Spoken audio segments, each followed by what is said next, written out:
La realidad es que llegábamos ante aquel tribunal como verdaderos despojos humanos. Cuando sonó mi nombre, el sol atravesó un lucernario situado en la parte superior y el tribunal.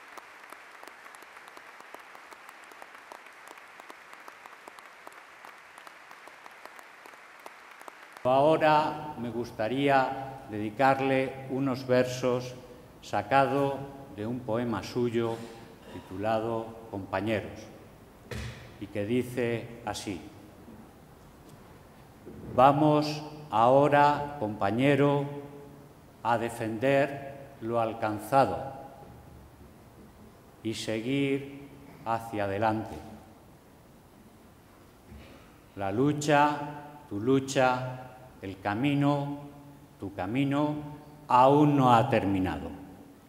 Muchas gracias, José Antonio Labordeta, y felicidades por aceptar este doctorado honoris causa de la Universidad de Zaragoza.